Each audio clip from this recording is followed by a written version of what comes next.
Welcome back. Today we're going to be going over universal box agility and change of direction drills. And these drills have 4 cones set up all in a square and all equidistant from the cones that's adjacent to them. I like to start with the cones 5 yards apart and then increase the distance between the cones as the athletes get better at the drill.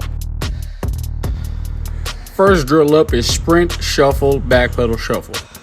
As simple as it sounds, athletes will start on a cone, sprint up to the cone in front of them, shuffle to the cone beside them, backpedal to the cone that's going to be behind them, and then shuffle to the cone that's on the other side of them. Inform athletes to break down and drop their hips to help them change direction as they approach a cone to start not only a new change of direction movement, but also a new movement pattern altogether as well. Ensure that athletes have multiple reps going right and left side shuffle at the start of the drill. Next up we have is end drill. The reason why it's called that is because the athletes will be making an end pattern with the path that they will take. Athletes during this drill will turn and face towards the direction and the cone that they are heading towards during the drill. It is again of utmost importance to emphasize athletes to drop their hips in order to ensure that they have the most effective change of direction possible, because the athletes will more likely than not have more speed going in each cut in each cone than they did in the previous drill on this list. The next drill we have on the list is Z drill. It is named this because the athletes will be making a Z-shaped pattern.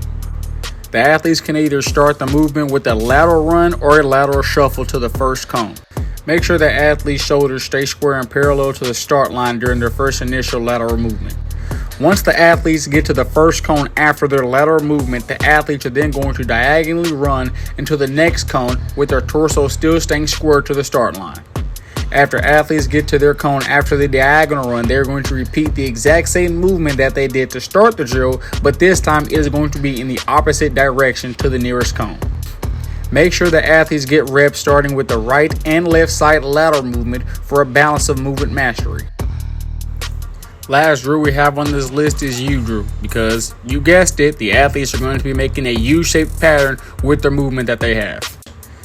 This drill is a straight sprint around the cones, trying to stay as tight to the cone as humanly possible. You want athletes to be able to maintain full speed while running and bending around the corner, similar to running around the bases in baseball. Rather than trying to drop their hips, athletes will have to emphasize being able to flip their hips around the corner that they're trying to bend around.